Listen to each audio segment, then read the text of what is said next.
colegas, vamos então dar continuidade aos nossos trabalhos. Passaremos agora a ter a aula Produção e Valoração da Prova no processo do GEF na 4ª Região. Contamos com a nossa colega, desembargadora federal Vivian Josete Pantaleão Caminha, que é doutora e mestre em Direito pela Universidade Federal do Rio Grande do Sul, especialista em Direito Processual Civil pela Pontifícia Universidade Católica do Rio Grande do Sul e, obviamente, desembargadora federal desta corte. A desembargadora Vivian também foi coordenadora dos Juizados Especiais Federais e conta com, além de toda a sua produção científica, uma grande experiência nessa área dos juizados também, pelo cargo que exerceu. E para mim foi uma honra dar continuidade ao trabalho que Sua Excelência vinha desenvolvendo à frente da coordenação. Para mim foi bem mais fácil, porque a desembargadora Vivian já tinha detectado várias, vamos dizer assim, situações, né, que precisavam de uma ação pronta da coordenação, né, e a qual, dentro do possível, estamos tentando implementar, né. Então, passo de imediato a palavra à nossa colega, para que nós possamos bem aproveitar o tempo com Sua Excelência. Bom dia a todos. Desde logo agradeço as palavras gentis do desembargador João Batista. Quando ele estava mencionando as novidades no âmbito do juizado vindas de Brasília, me deu vontade de dizer assim, doutor, nós precisamos propor também a extinção da TNU. Não, e por quê? E já explico, e fazendo um breve parênteses da exposição de hoje. TRU e TNU foram concebidas numa época em que a vinculatividade das decisões dos tribunais superiores era incipiente. Dependia mais da boa vontade do juiz do que uma determinação legal específica. Mas depois da súmula vinculante, repercussão geral e repetitiva, não faz sentido um órgão diferenciado para uniformizar a jurisprudência. Quando a própria jurisprudência é uniformizada por ela, corre um sério risco de ser alterada. No caso da desaposentação, eu estou esperando lá ver o que o Supremo vai decidir, porque, afinal de contas, é o Supremo que vai definir ou não. Não definiu ainda, né? Não estou acompanhando. E uma outra observação que eu gostaria de fazer, por que eu estou aqui se eu não estou mais no juizado e eu não atuo nos juizados especiais? Primeiro é pela minha paixão pelo juizado. Quem me conhece sabe muito bem que eu sempre fui uma defensora, apesar de ser uma crítica dos procedimentos que se adotam no juizado. E até vou trazer uns dados estatísticos que, às vezes, as pessoas não se dão conta e não fazem uma avaliação global do sistema. O juizado, em uma época de sua apogeu, chegava a 71% da demanda da 4ª Região. Vocês têm ideia de quanto é neste ano? Menos de 40%. E um outro detalhe importante, isso é um dado que nós temos que refletir, qual a razão disso. E um outro dado importante que me chamou a atenção, que eu recebi semana passada, por exemplo, na primeira instância, o percentual de ações que entram no juizado é ligeiramente inferior ao não juizado. O único local, também é um outro fator que temos que refletir, é Santa Catarina, que é um pouquinho superior. Por que Santa Catarina é diferente do Paraná e do Rio Grande do Sul? Nas turmas recursais, também está bem abaixo do tribunal. Só que quando nós comparamos vice-presidência do tribunal, que analisa a admissibilidade de especial e extraordinário, e o trabalho que a Daniela faz na admissibilidade de incidentes, inverte. Inverte, é quase 3 vezes maior o número de incidentes e recurso extraordinário no GEF do que está tramitando na vice-presidência do tribunal. Números... Em 2016, entrou no não-GEF, que é o que vai para a vice-presidência, 11.549. Na presidência das TRs, que é o trabalho da Daniela, 32.689. Isso não reflete esse decréscimo de ingressos de ações no juizado. É algo que nós temos que parar de pensar. Qual é o fenômeno que está por trás disso? Na verdade, a minha objetivo, eu vou trazer alguns dados, a minha experiência na COGEF, mas se vocês puderem fazer intervenções, fazer uma exposição dialogada para ser mais produtiva. Pois bem, a época que eu atuei à frente, eu fiz anotações porque eu falo muito para eu não deixar nada de fora. Mas a época que eu atuei à frente da COGEF e com os subsídios obtidos da Corregedoria e informações relativas à admissibilidade de recursos, e outro detalhe, nos fóruns interinstitucionais previdenciários, onde há muita reclamação da atuação do juiz e do juizado, e relato de alguns fatos que surpreende, nós chegamos a uma avaliação no sentido de que há uma demora excessiva na tramitação das ações no juizado. Isso é fato. E é uma demora que pode ser reduzida. E, em segundo lugar, uma fuga crescente dos juizados, que, a persistir, e isso que às vezes as pessoas não se dão conta, justificará, pelo menos a curto e médio prazo, a redução de investimentos nos JEFs. O que isso significa? Redução de recursos financeiros, de pessoal, de estrutura. E o que no passado foi 75%, hoje é quase inferior a 40%. Pelo menos números de 2016. No início, se dizia que o motivo era os honorários. Quem de vocês já não ouviu falar assim, o advogado foge do juizado por causa dos honorários? Como praticamente, 70%, 80% das ações têm recurso, principalmente nessa fase que os poderes públicos não querem mais fazer acordos, então não é os honorários, porque o honorário vai haver na fase recursal. Dentre os vários fatores que representam, que são responsáveis pela morosidade e pela fuga, a produção de provas é, sem dúvida, o que tem o maior potencial de gerar injustiças. O processo mal instruído é, via de regra, mal julgado e, por força da coisa julgada, impede que a parte alcance a tutela do seu direito. Além disso, contribui para a proliferação de recursos, retardando ainda mais a solução dos litígios. Não é à toa que a alegação de cerceamento de defesa, depois de tanta insistência, ensejou a admissibilidade de mandado de segurança em juizado. Vocês lembram que a lei veda expressamente mandado de segurança em juizado. Mas, num determinado momento, o juizado teve que admitir o mandado de segurança. Por conta do quê? A alegação de cerceamento de defesa. Um outro dado interessante, que a alegação de cerceamento de defesa também justificou, apesar da lei ser expressa em sentido contrário, que matéria processual seja objeto de incidente de uniformização de jurisprudência. Não era só matéria de direito? O que matéria processual agora está sendo admitida em incidentes? Então, alguma razão deve haver para isso. Também os casos emblemáticos levam os julgadores a criticarem os advogados. Eu vou contar 3 casos que eu presenciei no juizado e que me deixou bastante perplexa. O primeiro deles é uma sentença reconhecendo a inépcia de uma inicial que foi elaborado pelo setor de atermação. Vocês vão depois, na sequência, discutir o CPC, se aplica ou não o juizado. Tá? Inépcia de inicial de atermação. Fica para reflexão. O segundo caso, que eu me envolvi pessoalmente numa discussão na turma regional de uniformização, infelizmente, para mim, fui vencida, mas eu insisto que eu acho que as coisas têm que mudar, é o reconhecimento da improcedência no seguinte caso. A autora entrou com uma ação pedindo benefício de auxílio-doença, aposentadoria por invalidez, alegando que era portadora de uma doença X. Durante a instrução, o perito disse, não, o problema ortopédico que ela tem um problema ortopédico, mas não incapacita para o trabalho. Porém, ela tem associado ao problema ortopédico um problema neurológico. E isso, sim, a combinação das duas enfermidades é que impede ela de exercer a profissão. Sentença de improcedência, porque ela disse na inicial que era portadora de doença ortopédica. Não mencionou a outra doença. E isso levou ao INSS não se defender da outra doença.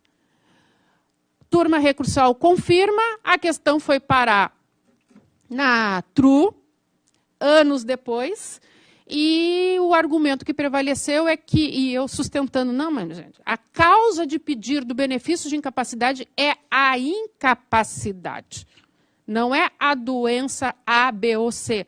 Se nós temos prova nos autos de que a pessoa não pode trabalhar, por que não dar o benefício? Ah, não, é só fazer outro requerimento agora especificando a doença que realmente é incapacitante.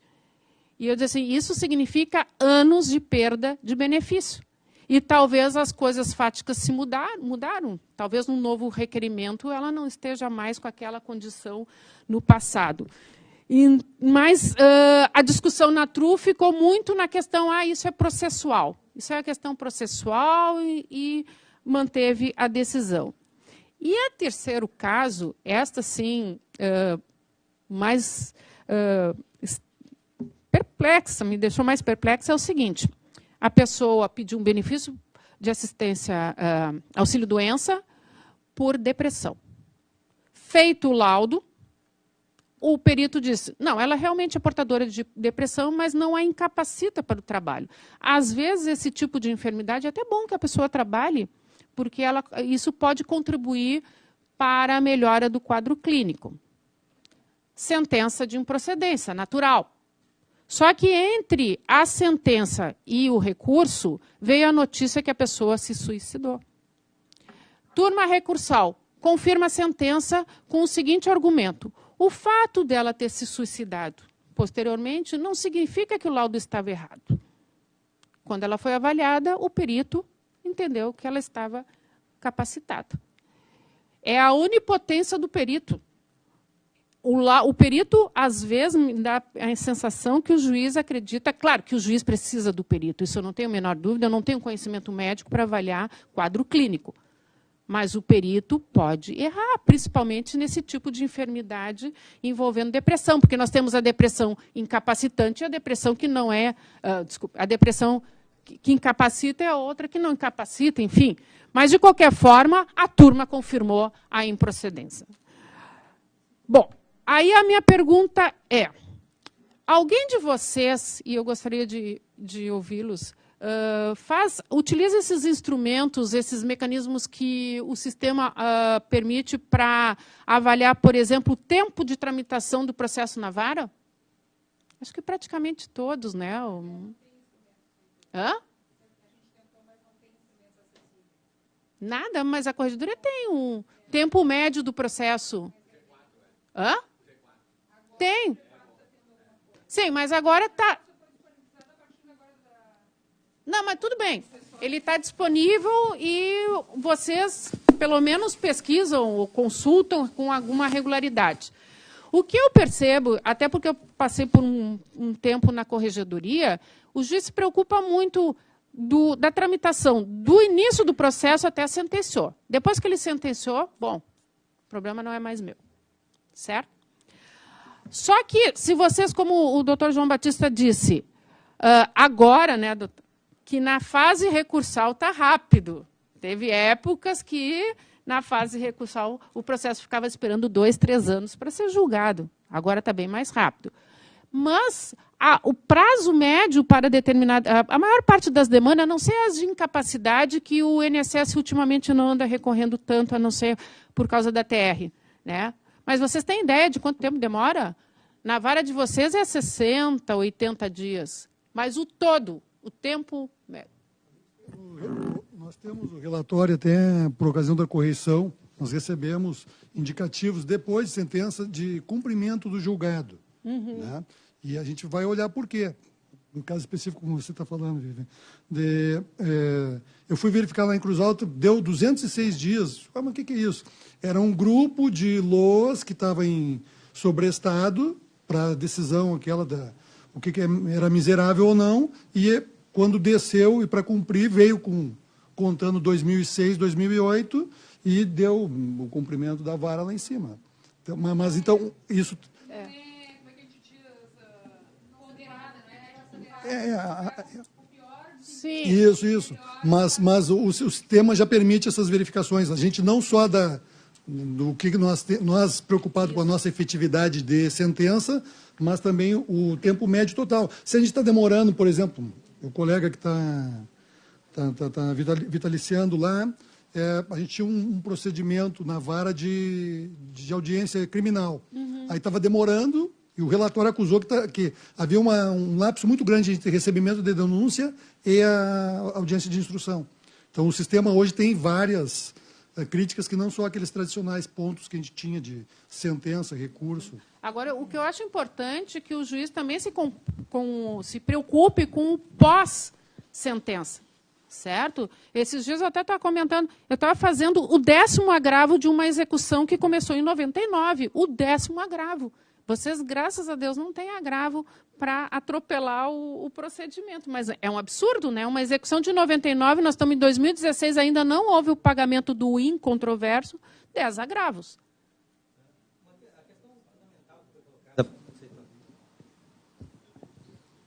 Pelo doutor Neff, é o seguinte, ele falou da celeridade. Eu não sei se não está havendo um equívoco na premissa da celeridade, tá?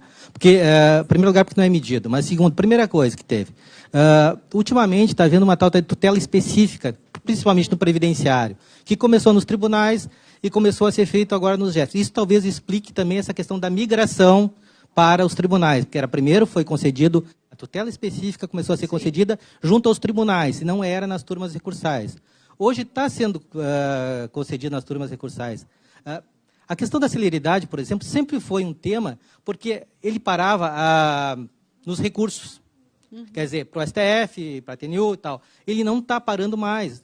Só que se houvesse uma pesquisa, digamos assim, para verificar qual é o cliente, digamos assim, a parte, para verificar qual é a satisfação dessas partes hoje, essa questão da celeridade não vai ser tão fundamental. Eu acredito que sim. Então, nós estaríamos discutindo sobre uma premissa que pode estar equivocada, pode estar defasada. Porque teria que ser feito um novo estudo para verificar se mantém as premissas anteriores. Ou seja, a celeridade se refere a essa questão da não satisfação do pedido, do bem da vida que é pedido nos processos. Então, o primeiro caso que tem é esse, se verificar exatamente essa questão da condição em relação. Existe a celeridade nesse sentido, porque a questão da concessão da tutela específica, principalmente no previdenciário, que normalmente seria essencial para balizar, inclusive, essa discussão. Tá? Claro. A outra questão, inclusive, também tem outras questões, mas essa aí que você gostaria de colocar como fundamento de uma, digamos assim, porque ela balizaria toda a discussão, toda a fundamentação a posteriori. Tá? Não, também a questão, até o doutor falou desde a questão da TRU, óbvio, é uma questão de diminuição da instância, não em relação à TNU, porque a TNU seria o link entre as turmas recursais e as decisões do STJ, porque existe, inclusive, alterações das turmas recursais. Então, não seria uma outra perspectiva, num outro viés. Tá? E a mesma coisa em relação aos acordos. Por exemplo, uma questão sintomática. Nas decisões hoje, referente à questão de planos econômicos, do artigo da 9.072, que tem está havendo muito acordo hoje. É a coisa que mais tem acordos. A parte está desistindo do recurso, inclusive de honorários, e fazendo acordos. Eu não sei se a notícia da questão do acordo entre procuradoria não vai simplesmente terminar com todos os acordos que estão sendo feitos hoje, que é o setor mais... Só uma coisa interessante para colocar em discussão depois. Mas, de qualquer forma, tá? O que me faz pensar que não é só a questão dos honorários, a fuga do José, é esse dado que eu acabei de mencionar, que, proporcionalmente, há mais recursos no tribunal do que nas turmas recursais, porém, quando se chega na terceira fase, vamos ser recursal, a coisa inverte. Não é só pela quantidade de recursos que existem, mas há uma insatisfação muito grande, isso percebe nos fóruns interinstitucionais, com o rigor da jurisprudência do juizado. Isso também é fato. E uma queixa reiterada é a produção de prova, principalmente no tempo especial, certo? Mas já chegamos lá. Então, o objetivo de hoje é puxá-los à reflexão em relação à produção e valoração da prova. Eu não desconheço que um dos referenciais de avaliação do juiz, para fins de promoção por merecimento, é a presteza, que, infelizmente, como é que é aferido? Tu compara a performance do juiz com outros juízes do mesmo grupo. Então, o que interessa é o tempo de tramitação na vara. Não está em discussão, não é avaliado para fins de merecimento, eu acho que isso teríamos que mudar. a totalidade do processo, porque muitas vezes a demora não é... O juiz se preocupa muito com o que está na sua vara e não o pós-sentença. Mas, de qualquer forma, tá, o que é importante considerar? Com o intuito de uniformizar jurisprudência, promover segurança jurídica e isonomia, há muito tempo o direito brasileiro vem adotando um mecanismo tendente a acentuar o que se denomina a verticalização da jurisdição, conferindo efeito vinculante e eficácia erga omnes para posicionamentos assentados pelos tribunais superiores. É bom? É bom. A cada inovação processual é reduzida a liberdade do juiz de instâncias inferiores de firmar os seus próprios entendimentos. É ruim porque nos limita a nossa atividade jurisdicional, mas é bom, noutra perspectiva, porque assegura uma certa uniformidade e isonomia nas decisões. Só que, qual é o reflexo disso? Que, com a verticalização mais intensa da jurisdição, a instrução probatória adquire uma importância ímpar. Porque é através da produção probatória que eu poderei fundamentar que este caso não se enquadra no paradigma. Mas se eu não tenho elementos probatórios para isso, fica difícil tu defender esta tese. Os princípios informadores do direito processual civil, principalmente a boa-fé processual e a mútua cooperação, impõe que as partes e o próprio juízo tenham um compromisso de contribuir para uma razoável duração do processo. E, na minha perspectiva, razoável duração do processo não é simplesmente um número reduzido de dias, mas é o processo bem instruído. Porque esse processo bem instruído ele não volta para diligências, ele não tem sentença anulada por algum cerceamento de defesa. E o número, e a Daniela pode confirmar, o número de alegações de cerceamento de defesa procedente é enorme nas instâncias recursais. Certo?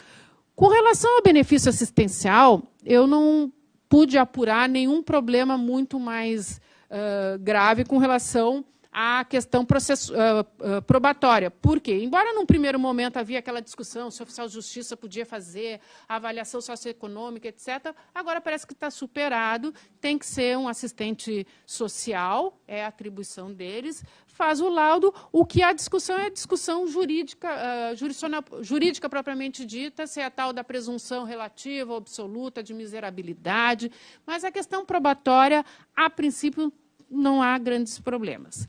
Com relação aos benefícios de incapacidade, a maior queixa é a qualidade dos laudos periciais e a suficiência ou insuficiência da avaliação que é realizada pelo perito. Uma solução é considerar a afirmação do perito de que está apto para avaliar o segurado e adotar o seu parecer, mas que, para aquele tipo de enfermidade, seria necessário um especialista. E aí eu sei que tem alguns juízes que dizem, não, se for oftalmologia ou psiquiatra, eu até aceito especialista. O resto das doenças não precisa de especialista. Ou então, médico do trabalho é suficiente para atender todas as hipóteses de dilação probatória. Isso é um problema. Isso é um problema. Agora, o que se verifica? Não se está preparando peritos para desenvolver uma habilidade de realizar uma avaliação global do paciente, na perspectiva da capacidade laboral. Ou seja, ver a incapacidade além das simulações. O que eu quero dizer com isso?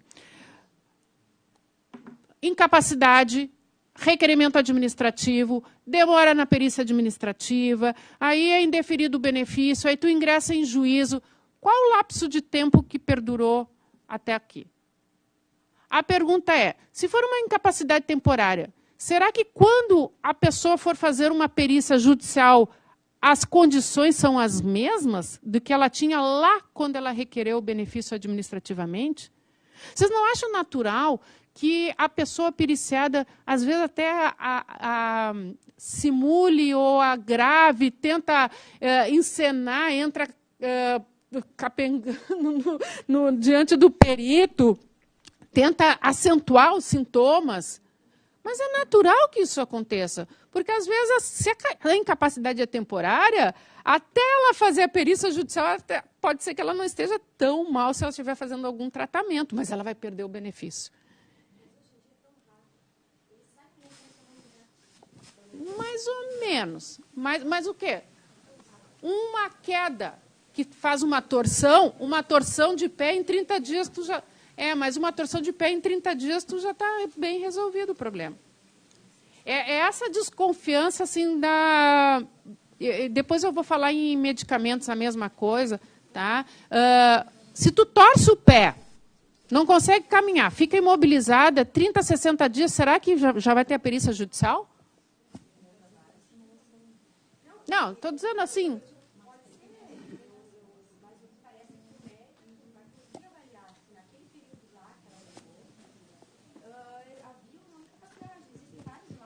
Sim, sim. Que referem à incapacidade num período pretérito e não agora. E aí tu vai conceder um não benefício. E a questão que eu acho que gostaria, não sei se você vai chegar a falar, claro, é com relação à especialidade, eu acho que no sistema ideal, sem dúvida, deveria haver especialistas com médico de trabalho, porque o médico de trabalho, ele é o que mais consegue avaliar essa análise global, essa visão holística da doença, da patologia que está impedindo a pessoa ao trabalho, né? Se isso, aquilo ali é uma simulação ou não. Mas a gente vive num contexto que também tem uma questão de pagamento das perícias, de valor de perícia, né? Nós somos cobrados, de certa forma, com relação a essas perícias. Um lado cobra se fazer e o outro lado diz, olha, não temos dinheiro para pagar os peritos. Então, essa ponderação tem que ser analisada também. Então, muitas vezes, sem falar que no interior não tem o número de especialistas que existem na capital. E aí, como que tu faz? A justiça vai pagar a remoção do beneficiário para vir a Porto Alegre, para fazer uma perícia específica com um geneticista, por exemplo, como já tive uma situação. Então, são questões que... no mundo ideal, eu acho, perfeito, bota um médico de trabalho junto com um especialista, mas existem recursos para isso? Acho que também tem que ser ponderado, porque a gente fica meio espremido, entende, desembargador? Entre a questão do especialista e entre a falta de recursos. Não faz muito tempo, não se teve dinheiro para pagar os peritos. Então, às vezes, tem essa dificuldade que a realidade do juiz local, principalmente no interior, sente muito, que a gente não tem essa estrutura que tem numa metrópole. Não sei se os colegas do interior também passam por essa situação. Não é tão boa a metrópole, não é tão mas boa. A gente sente isso, sabe? Sem dúvida, eu concordo que a gente tem que analisar a questão não só do... Assim, benefício por incapacidade não pode ser o dado doença X, tem que ser analisado de uma maneira holística, o todo, concordo, em grau, gênero e número. Mas a gente, às vezes, na ponderação de como se vai aplicar isso, é que, às vezes, se decide por um tipo de perícia, porque aquele médico vai conseguir abarcar todos. Quando aquele médico diz, olha, precisa de um neuro, aí a gente busca o neuro, não sei nas outras áreas, mas geralmente eu faço assim. Mas a gente vive espremido nessa questão do querer fazer todos e também pensar que nós somos, não somos também um lugar de fazer check-up, né? Porque que tem esse outro lado. Desculpa me interromper, eu só quis ponderar. Não tem a menor dúvida. Quando eu estava na turma previdenciária, eu sempre dizia, não, médico do trabalho, em 90% dos casos, resolve. Não, eu também defendo isso. Inclusive, a OAB trouxe uma proposta num desses fóruns interinstitucional muito interessante, que o beneficiário de assistência judiciária, muitas vezes, se dispõe a pagar os honorários do perito para não onerar a direção do foro. E aí sobraria dinheiro para aqueles casos que realmente não podem. Desde que se observasse o valor da tabela. Porque o que acontece? Se a assistência judiciária, valor da tabela, a direção do foro antecipa, certo? O reembolso do INSS, se vier, vem bem depois. Se é a parte que vai pagar, é os honorários que o perito pedir. Aí o perito, conforme, se for outro tipo de perícia, que não seja médica, mas seja engenharia, é 3 mil, 4 mil. Então, a pessoa assim, olha, se fosse para pagar 280, 300 reais, eu até pagaria. Mas 3 mil eu não tenho condições de bancar. Então, tem alternativas que se poderia pensar institucionalmente. E uma outra coisa que eu defendo nos medicamentos, mas eu sou voto vencida, é o seguinte. Se um medicamento é prescrito por um médico do SUS, para que perícia? Olha, eu arriscaria dizer que mais de 90% o perito judicial diz aquilo que o médico do SUS já disse. E eu gastando dinheiro com perícia. Ah, mas nem sempre o médico segue as orientações do SUS. Então, o SUS que melhore o sistema, né? Mas, assim, onerar... Porque, assim, o que eu vejo nos medicamentos? Praticamente 100% tem perícia. Vocês já pensaram o custo disso? Né? De quantas ações de medicamento é centenas, para não dizer milhares. E cada uma perícia e com especialista. É diferente do previdenciário, certo? Então, mas assim não adianta. Eu mesmo tendo médico, se for médico particular, eu sempre defendi que o particular também tem direito a atendimento público, sim, porque é a universalização. Mas aí eu vou ver uma perícia judicial, se é... Agora, médico do SUS, rigorosamente, ele tem que seguir os protocolos. Se ele prescrever um medicamento que não está nos protocolos, porque realmente não tem outra alternativa. Ou se supõe que deva ser assim, né? Não, eu sei que existem médicos e médicos, não vou entrar no mérito, mas vamos pensar no lado da... Nós não temos condições de bancar todas as perícias nessas ações. Né? Não sei como é que vocês pensam, mas, enfim, continua ainda como jurisprudência majoritária que tem que fazer perícia, sim, apesar da prescrição ser do âmbito... Gente, doença oncológica, uma pessoa faz tratamento num CACOM, num NACOM, aí o médico assim, olha, ele já esgotou todas as alternativas terapêuticas, só tem esse remédio que é a última esperança. Vamos fazer perícia. E aí os médicos...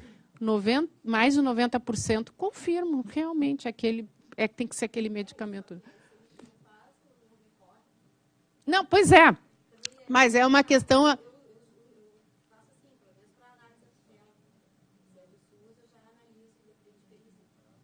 Mas...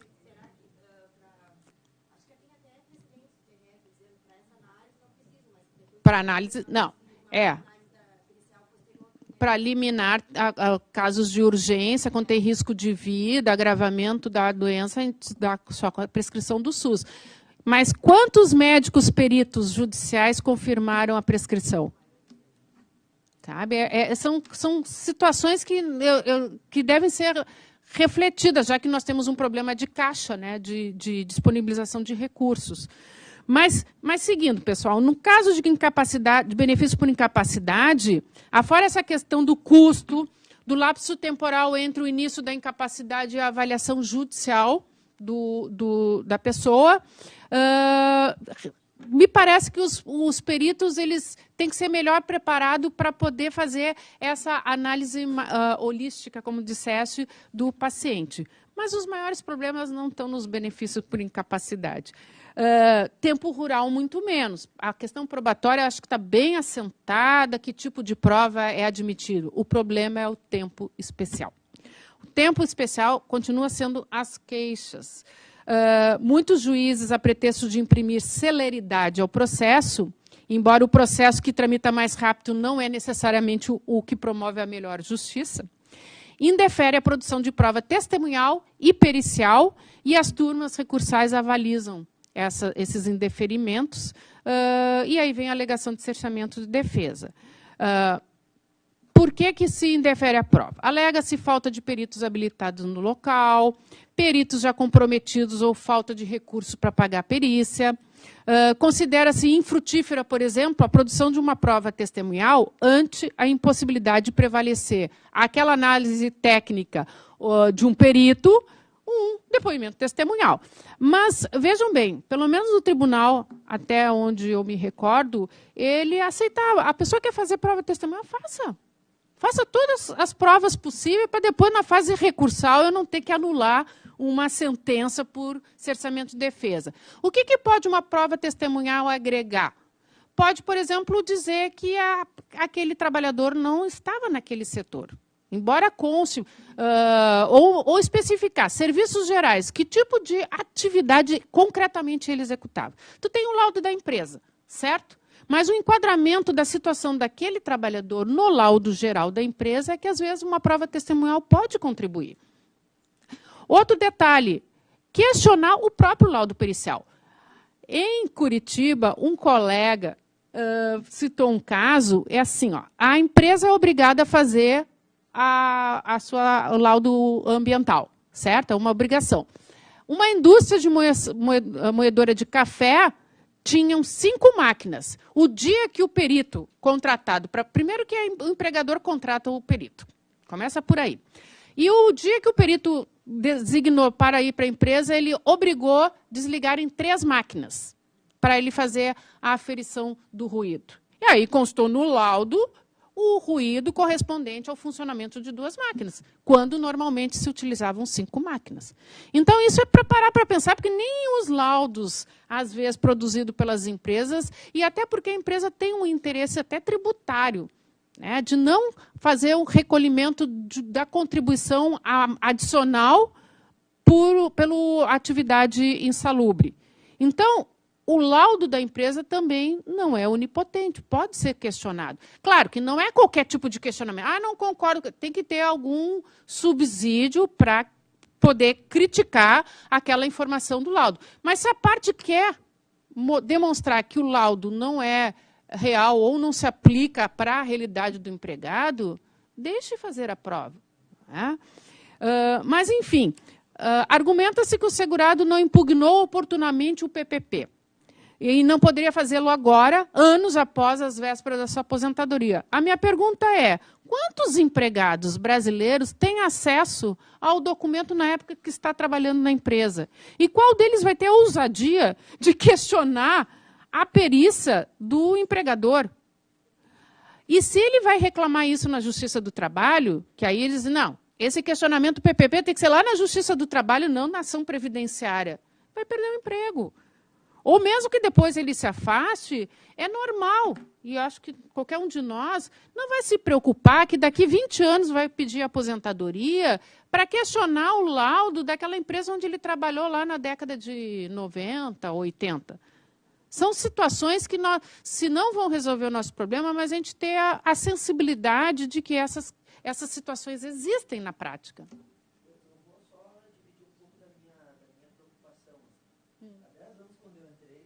Mais de 10 anos, quando eu entrei aqui na Justiça, o que eu constatava era o seguinte, vinha um processo administrativo, era um pedido, uma aposentadoria por tempo de contribuição, não chegava lá, e era impugnada em juízo a decisão administrativa, porque não teria dado tempo especial, não tinha laudos, não tinha nada.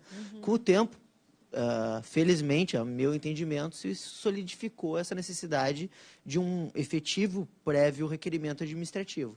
Daí se começou a superar um pouquinho isso e começou a se trazer alguns laudos. Não todos. Né? Daí, claro, como os colegas começaram a indeferir a análise desses tempos que não foram juntados laudos, passaram a ser juntados laudos que não são corretos, né? O que eles entendem que não seja correto. Mas o que está me chamando a atenção nesse momento histórico é o seguinte, essa impugnação ao laudo, ela só vem em juízo. Eles apresentam para o INSS como se o laudo fosse perfeito para ter o indeferimento lá. A última cereja do bolo, ultimamente, essa da ausência de pretensão resistida, foi da semana passada. Foi um auxílio-doença, com dor a alegação era dor nas costas. Claro, chegou aquela petição inicial, obviamente, sem o processo administrativo, e eu, obviamente, eu indefiro a inicial, se não vem o processo administrativo junto, eu não vou requerer o processo administrativo sem que se prove ao menos a pretensão resistida, porque a gente não pode, o advogado não tem como saber se houve uma pretensão resistida se ele não viu o processo administrativo, e daí quando veio o processo administrativo veio o seguinte, o segurado chegou alegando dor nas costas e não trouxe nenhum exame, nenhuma prescrição. Isso é requerimento administrativo, eu estou indeferindo essa inicial. Eu acho assim, o que está me chamando hoje, a gente tem muita coisa que a gente pode fazer, mas assim, na minha prática, nos últimos 10 anos, a culpa pela ausência de celeridade não está aqui. Está nesse excesso de pedidos, sem requerimento administrativo, está nessa nossa tentativa de auxiliar e fazer justiça, a gente não está fazendo a via administrativa funcionar. A gente está deixando as pessoas atropelarem. Então, assim, eu estou colocando aqui, aproveitando a questão da produção probatória para isso. A gente nós questionamos muito a qualidade dos laudos que chegam, principalmente no tempo especial. Mas onde que isso tinha que ser questionado? Tinha que ser direto em juízo ou a parte deveria ter questionado lá na via administrativa já? A pergunta, ele responde com uma outra pergunta. Quantos, veem percentualmente, quantos segurados fazem seus requerimentos administrativos com a instrução de um advogado? O leigo, ele não... Não, assim...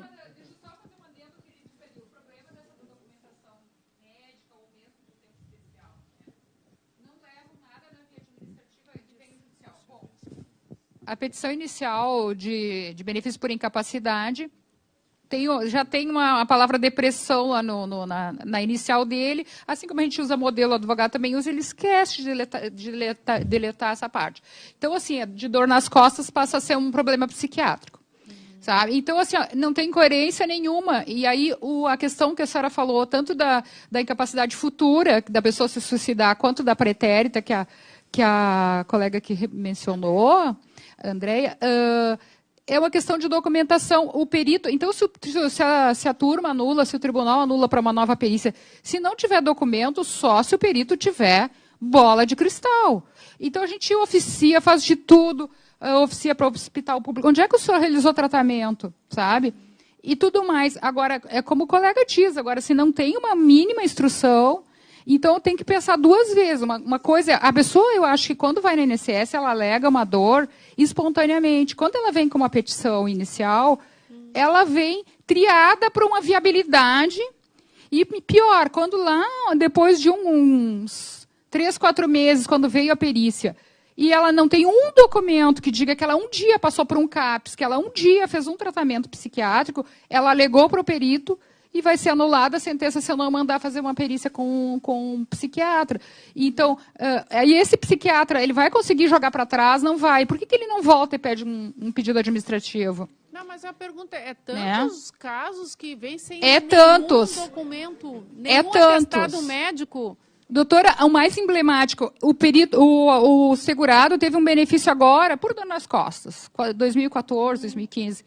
O advogado vem, voltando a um ponto que a senhora tocou, e pede o restabelecimento do benefício de 1998, no qual ele alegava uma doença ortopédica, um M qualquer lá, uma doença... E agora ele está interditado e tem problemas psiquiátricos, e ele quer restabelecer aquele com base na doença psiquiátrica sem um documento. E se eu não mandar fazer uma perícia, mesmo sem documentos, o que acontece? Vai ser anulado. Então, essa questão da documentação médica é extremamente relevante, e a palavra cerceamento de defesa já é default de recurso. Ou o INSS vai alegar, ou o autor vai alegar, alguém vai alegar alguma coisa. E aí eu fiz um trabalhinho para a imagem de um outro curso que a gente fez, vou falar bem rapidinho, que é a questão de política judiciária. Uma coisa é anular uma sentença, outra coisa é baixar em diligência. Por quê? Porque está tendo muito retrabalho, e a gente se pauta. Bom, eu não quero que seja anulado, então eu estou fazendo uma prova inútil em 100% dos casos, porque 10% pode ser que me anulem, ou 5%. Então, tu vê que a justiça está multiplicando. Aí é uma perícia. Teve um advogado que ele 3 laudos negativos de especialistas, ele queria mais um outro laudo. Que tinha, só em Santa Maria, parece que tinha, ou em Passo Fundo, tinha essa especialidade, e ele queria. Entende? Claro, isso é um exagero, mas eu acho assim, ó, até a própria política judiciária de como é que tu conduz a prova do processo e como é que tu exige nas instâncias recursais tem uma repercussão para nós.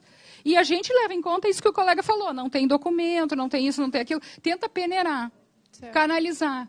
Não, mas está corretíssimo. Se tu vem me pedir um medicamento sem um atestado, evidentemente que a gente não vai conceder e muito menos dar prosseguimento. Mas não sei, eu não tenho anulado nada de medicamento por falta de perícia nem nada, pelo contrário. Aliás, porque praticamente todos fazem. Não, mas praticamente todos os juízes fazem perícia. Eu nunca pego um caso que o juiz analisou, a não ser que a parte morre no curso do processo, e aí tem habilitação, e aí a gente pressupõe que aqueles atestados médicos já eram suficientes. Mas falta de documento médico, não me recordo de ter feito. Posso até ter feito, mas não me recordo. Mas, enfim. Bom dia a todos. Eu vou me focar na questão do tempo especial e das impugnações, então, a laudos e a PPPs. Eu estou há 12 anos no juizado previdenciário. Até hoje eu não me lembro de ter visto uma impugnação específica a PPP, formulário ou laudo técnico. Todas as impugnações são genéricas. Ou seja, se nós aceitarmos esse tipo de impugnação, nós teremos que fazer perícia de tempo especial em todos os processos, porque é assim que a coisa funciona. Impugnações genéricas, sem nenhum elemento específico apontado. Outra coisa, a questão da audiência em tempo especial. Eu, por exemplo, vou trazer aqui para os colegas da minha experiência, acolho em determinados casos. Quando, por exemplo, o cargo de ajudante, o cargo de serviços gerais, quando o autor me traz como prova testemunhal colegas de trabalho com cópia da CTPS contemporâneos na empresa. Esses colegas vão me dizer em que setor o autor trabalhava e quais as atividades por ele realizadas. Isto eu aceito. Agora, o que eu não posso aceitar é que a pessoa me alegue cerceamento de defesa, o autor, requerendo produção de prova pericial, que será feita com base no seu depoimento pessoal. Bom, nesses termos, eu sinceramente, então, não precisa o juiz. Ele próprio assine a sentença, concedendo-lhe o benefício. Porque não tem cabimento eu fazer uma prova pericial, como no meu tempo de turma recursal eu vi provas periciais feitas com base no depoimento pessoal do autor. Isto não é sério. Isto não é sério. Então, quando há elementos para a produção da prova testemunhal, quando há impugnação específica com algum elemento objetivo que efetivamente gere suspeição sobre aquele formulário, sobre aquele PPP, sobre aquele laudo juntado, a perícia deverá ser realizada. Mas isto é a exceção. O que se alega é cerceamento de defesa genericamente, com uma produção de prova pericial genericamente requerida e com base em depoimento pessoal do autor. Isso apenas eu quero aqui retratar a minha experiência de 12 anos de juizado previdenciário. Esse tipo de alegação não é muito frequente nas ações ordinárias, né, doutor? Não. Nas ações, os juízes, em geral, concedem essa perícia, porque, assim, existem duas coisas. Primeiro, o INSS tem um banco de laudo que ele podia compartilhar. Ele tem de várias empresas. Nós estamos tentando implantar um compartilhamento de laudos aqui na Justiça, porque um laudo que foi produzido num processo pode ser aproveitado em outro em relação à mesma empresa, períodos, etc. Isso vai ser um grande avanço, porque aí tu não vai precisar fazer uma perícia específica com base no depoimento. Mas muitas vezes a empresa está desativada, ou aquele setor não existe mais, e talvez os peritos estejam sendo mal preparados. Quando o colega diz: a perícia é com base no depoimento da pessoa. Mas então instrui o perito como fazer a perícia. Que esse tipo de perícia que ele está fazendo é uma perícia improdutiva. Entendeu? Não é negar a perícia, mas talvez qualificar melhor o perito para fazer uma perícia que realmente seja uma perícia que avalie o ambiente de trabalho do...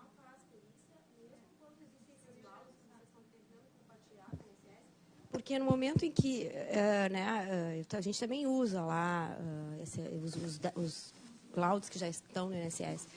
Então, pressupõe que está ok. Agora, não basta, nunca é suficiente. Então, pode fazer o maior convênio que a gente consiga olhar exatamente lá, que eles digitalizem tudo. E a gente pegue e analise.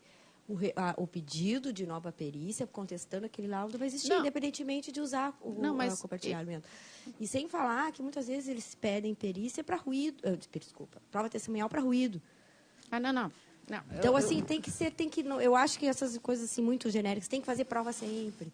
Eu concordo com o Roger. Não é esse o objetivo. Porque a gente se assusta, ainda mais assim que, eu repito, em juizado, ainda mais esse tipo de perícia, ainda é complicada, porque uma coisa é um médico.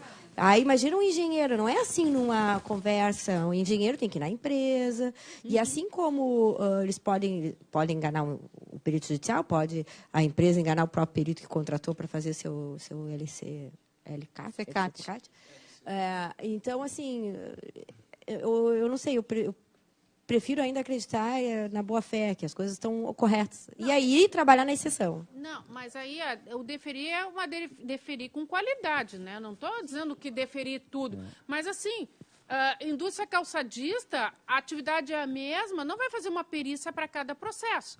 Mecânico de posto de gasolina, ou mecânico de oficina, todo mundo sabe que mecânico atua com óleo. Não conheço nenhum mecânico que não manipule óleo. Então, é nesse sentido. Não se está dizendo que tem que fazer perícia em todos os processos. Pelo contrário, tem que se encontrar mecanismo para compartilhamento de provas e admitir que uma impugnação, claro, uma impugnação criteriosa, consistente, possa ser feita. Colegas, até se... Quase não tem, né? Isso que eu iria perguntar também, essa questão do tribunal ter essa jurisprudência tão divergente dos juizados, né? Tem também a questão de ter muito processo vindo da competência delegada. Então, assim, a jurisprudência do tribunal, ela não é só voltada às nossas lides na Justiça Federal, que a gente tem um critério diferenciado na análise e tal. Mas eu gostaria de perguntar assim, como vem a resposta dos processos. Essas perícias, elas são todas, na maioria, favoráveis ao autor? Ou elas são produtivas do ponto de vista da produção da prova? Porque a impressão que eu tenho ali na admissibilidade é que as pessoas... O que eu vejo assim, dessa nossa discussão, que a gente não adianta a gente acelerar demais o processo no primeiro instância, para depois ele trancar com 500 alegações e recursos. Tá. Essa visão assim, mais global do processo que acho que todo mundo entendeu, que é uma preocupação geral. Mas, ao mesmo tempo, a gente também não pode perder tempo com coisas desnecessárias e impossíveis até de serem praticadas. Então, eu tenho essa curiosidade. O que vem nessas perícias dos processos ordinários? Os colegas que têm vara, que também têm competência ordinária? A maioria das perícias vem favorável ao autor, com certeza. Eu sei porque eu estou no ordinário ali em Canoas, tá? Que o tempo especial é muito forte ali também. Sim. E eu queria só fazer uma observação que a desembargadora falou, aquela questão do requerimento administrativo de não ser acompanhado de advogado. Isso é totalmente o contrário da prática. Depende do tipo de ação. Ali, o tempo especial, por exemplo, ali em Canoas, o tempo especial, tu tem 2 ou 3 escritórios de advocacia, que é uma verdadeira indústria de tempo especial, entendeu? Eles pegam e recrutam desde o início as pessoas nas empresas, então o requerimento administrativo desde o início ele é feito para ser indeferido pelo INSS, os próprios advogados instruem, para ser indeferido, para entrar, ajuizar o processo ordinário e depois ganhar, porque eles sabem que a perícia vai ser deferida, etc, etc. Mas tu está na metrópole. Eu estou não, falando... mas é em muitos lugares assim. Não, mas isso é então, assim, isso tem que cuidar, né? Então, essa questão de não ser instruído por advogado, pelo menos na minha região aqui, metropolitana, não corresponde à verdade. Benefício por incapacidade também? Não, tem um especial. E essas perícias, colega, essas perícias que vêm, então, todas procedentes... Não é todas procedentes. Tá. E assim, a gente tem, por exemplo, ali uns 10 peritos, tá? 10, 15 peritos no ordinário, tá? Um ou outro perito que é mais complicadinho, assim, que é mais... Está sempre sendo impugnado os laudos, eles estão sempre incomodando, entendeu? Então, assim... Os improcedentes. Então, a maioria, o que a gente vê? A maioria tem o banco de laudos já, só que aí a gente indefere a perícia, porque no banco de laudos tem lá, por exemplo, o ruído 70 decibéis, uma coisa assim, o tribunal anula, manda fazer a perícia vem procedente. Tá, quando tu usa a perícia, então, do banco de dados, nas ordinárias, do banco de laudos, desculpa, o tribunal anula. Muitas vezes. Mas esse mesmo banco de laudos serviria para o juizado. Serviria também para o juizado, com certeza. E aí a turma não anula. A turma não anula, essa é a diferença. Colegas? Doutora Vivian. Sim, mas o banco de laudos, eu digo, é o laudo da empresa ou o laudo que o perito já fez para aquela categoria? Não, é o laudo da... Isso sim. Colegas, me permita só não sei se seria um esclarecimento, mas uma colocação, seguinte sentido.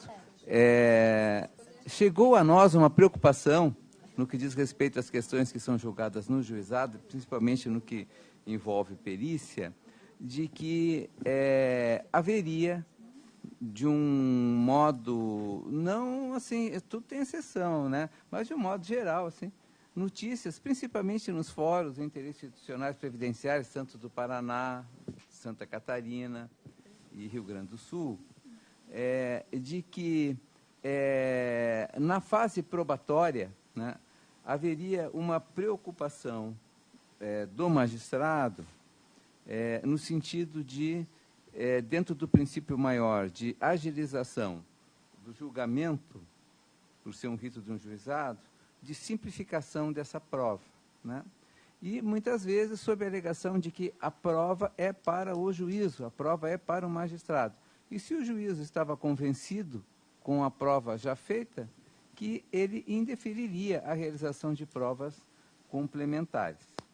E sabemos bem nós que essa premissa, até certo ponto, ela é verdadeira, mas não dentro da sua totalidade, porque a prova é para os autos, a prova não é única e exclusivamente para o magistrado, porque aquela ação ela não vai ser julgada única e exclusivamente por aquele magistrado, ela vai ser depois analisada para um colegiado. Então, fizemos um levantamento, até com o apoio ali da nosso gabinete de admissibilidade, para verificar se realmente tinha uma incidência, vamos dizer assim, considerável dessas situações. E a constatação que se teve foi que sim, né? Que muitas provas eram indeferidas e depois o recurso vinha, um recurso que já não servia mais para isso, que é uniformização de jurisprudência, no sentido de que fosse reaberta a instrução, né? E muitos advogados, né, nas questões do fórum, traziam exemplos, né? Exemplos, não me recordo de alguns, assim, no momento de pronto, mas um deles realmente de que o segurado pediu a realização de uma outra prova que foi indeferida, depois veio para a turma recursal e a turma recursal julgou no sentido de que não ficou provado, né? E aí ele não tem mais o que fazer. A questão foi decidida. Então, um dos objetivos de nós conversarmos hoje, aqui, a respeito da prova, é para que tenhamos essa segurança, né, de que realmente nós esgotamos e não tivemos uma preocupação de, vamos dizer assim, acelerar essa produção de prova para que no final o processo tivesse um julgamento mais célere. Eu estou vendo aqui, até pela preocupação e pelo que os colegas estão colocando, que neste grupo aqui, pelas manifestações dos senhores, isso não é presente, né? Existe essa preocupação, ótimo, né? Mas o objetivo assim, do nosso bate-papo é com o juizado na 4ª Região como um todo. E realmente tem ocorrido em vários processos um encurtamento, vamos dizer assim, dessa fase que deveria ser a fase onde nós mais precisaríamos nos debruçar, porque a partir dali é que nós vamos poder formar o nosso convencimento. É claro que a prova pericial por si só não implica num juízo de valor pelo magistrado. Vários fatores são considerados. O que é importante para nós, entendo eu, em provas de incapacidade, é sabermos se existe ou não uma determinada moléstia, porque não somos médicos. Agora, até que ponto aquela moléstia vai implicar na condução de uma decisão que levará à concessão de um benefício ou não, somos nós que vamos decidir.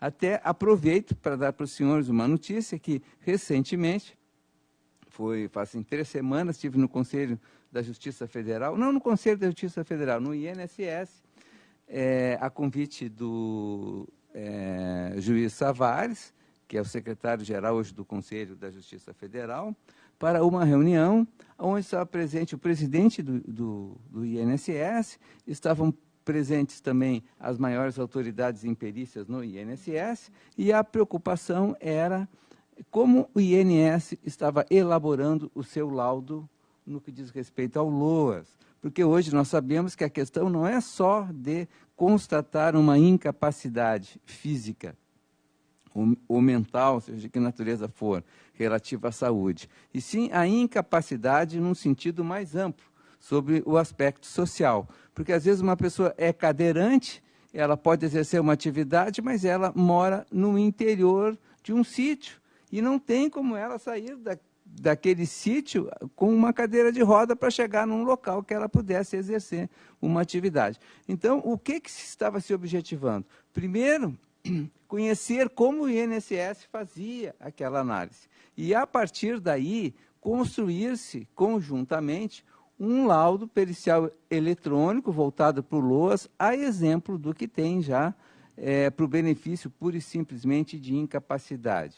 Isso visando que nós, julgadores, pudéssemos ter um mínimo de informação padronizada do que interessa para que pudéssemos julgar e evitar ao máximo essas questões de cerceamento de defesa. Então, assim, de nossa parte, ao trazer o tema, e como vem sendo abordado, é por uma preocupação, né? Uma preocupação porque, na realidade, a gente vê que essas questões têm sido, em grande parte, rediscutidas, ou tentadas serem rediscutidas, numa fase que já não seria mais a apropriada, né? É nesse sentido. Mas nós notamos aqui, pela manifestação dos senhores, que não, que vocês, claro, né, como magistrados experientes que são, estão bem sintonizados, né, com essa preocupação, né? Era só nessa linha assim que eu queria. Deixa eu só fazer um fecho, porque deve estar todo mundo com vontade de almoçar, e nós ainda vamos continuar no segundo tempo falando de um caso dos aeronautas, que é um caso emblemático do despreparo dos peritos. Por isso que eu disse, às vezes, quando o perito faz uma perícia numa empresa, a partir do depoimento do empregado, isso não é perícia, né? Então, o problema é a forma como o perito. Depois, no segundo turno. Mas eu queria só lançar uma ideia. Vocês lembram como é que as coisas aconteceram até nós chegarmos nesse nível de exigir que primeiro se faça a justificação administrativa no tempo rural para depois vir em juízo reclamar?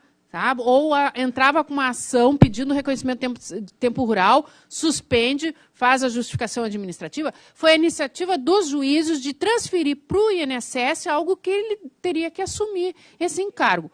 Isso. Agora, o que nós não estamos fazendo e que podemos fazer no futuro? Fazer o INSS assumir o encargo dele de fiscalizar as empresas para fazer os PPP. Por quê? Porque ele está perdendo a arrecadação, começa por aí.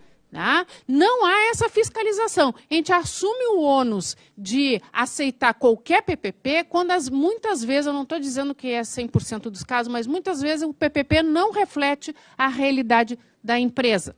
Então, fazer o mesmo movimento que se fez com as justificações administrativas, utilizar um mecanismo para levar o INSS cumpra a sua parte fiscalizando as empresas, principalmente as grandes empresas. E usar mais o artigo 11, porque o INSS tem banco de laudo, sim, que ele poderia vir para os autos até para confrontar com o laudo que vocês têm, enfim, ou outros documentos que o empregado traz. Mas, pessoal, com isso, assim, é só para lançar ideias para reflexão sobre a prova, e no turno da tarde, então, nós vamos fazer um trabalho mais prático de discussão. Tá? Muito obrigado, vamos almoçar. E retornando, que horas, doutor? Às 13h30. 13h30? 13h30, 1h30. É uma hora de almoço. Tá? Obrigada.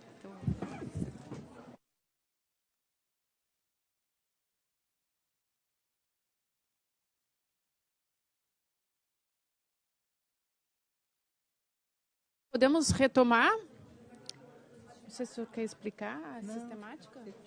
Tá. Bom, a proposta do turno da tarde é a seguinte: vocês vão formar grupos e vão receber 3 casos práticos para debaterem, depois a gente traz as conclusões do grupo para o grande grupo. Os casos, alguns já foi até comentado aqui no turno da manhã, mas o objetivo é vocês trocarem experiências e procurarem encontrar algum denominador comum. Tá? O primeiro deles está relacionado ao benefício de auxílio-doença. São casos concretos que foram vivenciados na COGEF, e para o grupo formar uma posição em relação à questão probatória. O segundo, o autor questiona a veracidade das informações prestadas pelo empregador em formulário referente ao desempenho de atividade especial, que é o PPP. Aqui eu vou fazer um parênteses para contar a história do... O Zandoná vai me ajudar, que eu acompanhei historicamente a discussão do caráter especial da atividade dos aeronautas.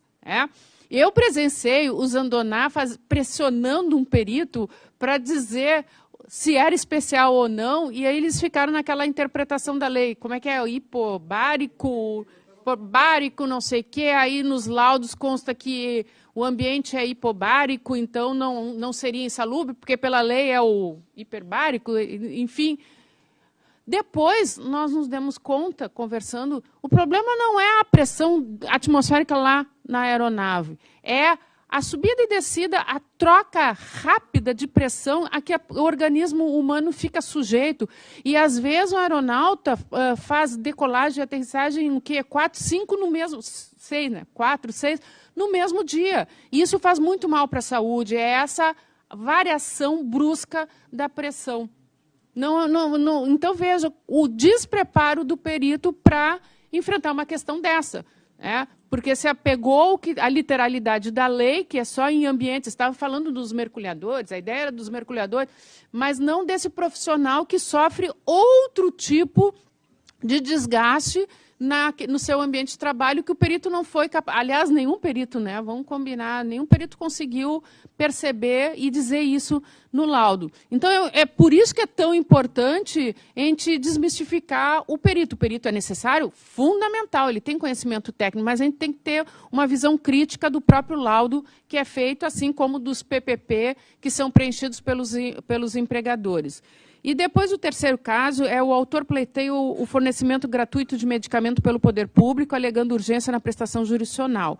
E instrui o pedido com atestados médicos particulares. Como é que vocês, até para vocês trocarem de experiência, como é que vocês estão levando em consideração a questão probatória? Que eu também já comentei hoje pela manhã, que o que se faz aqui no tribunal é uma distinção se o tratamento é no SUS ou é fora do SUS, médico particular. Por ser médico particular, não se exclui de plano o direito ao medicamento, todavia, a questão probatória fica um pouco mais exigida, certo? Então, seriam esses 3 casos. Acho que o pessoal da imagem já separou vocês em grupo.